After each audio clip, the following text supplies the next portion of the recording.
দিন যত গড়াচ্ছে ভারত পাকিস্তান সম্পর্কে তিক্ততা ততটাই বাড়ছে। পাল্টাপাল্টি নিষেধাজ্ঞায় জর্জরিত দুই দেশ।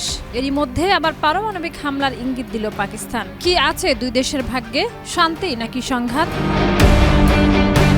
ভারত নিয়ন্ত্রিত জম্মু কাশ্মীরের পহেলগাঁয়ে সন্ত্রাসী হামলার ঘটনার পর ভারত ও পাকিস্তানের মধ্যে উত্তেজনা তীব্র হয়ে উঠেছে। ভারত এই হামলার জন্য পাকিস্তানকে দায়ী করে তার বিরুদ্ধে একগুচ্ছ কড়া পদক্ষেপ গ্রহণ করেছে এবং পাকিস্তানও পাল্টা পদক্ষেপ নিয়েছে। এছাড়া গত 10 দিন ধরে কাশ্মীরের নিয়ন্ত্রণ রেখা বরাবর দুই দেশের বাহিনীর মধ্যে গুলি বিনিময় চলছে। এই পরিস্থিতিতে রাশিয়ায় নিযুক্ত পাকিস্তানের রাষ্ট্রদূত মোহাম্মদ খালিদ জামালি ভারতকে কঠোর বার্তা দিয়েছেন। তিনি বলেছেন, ভারত যদি পাকিস্তানে হামলা চালায় বা পাকিস্তানের পানি সরবরাহে বিঘ্ন ঘটায়, তাহলে পাকিস্তান তার পুরো সামরিক শক্তি, পারমাণবিক অস্ত্রসহ ব্যবহার করতে পারে।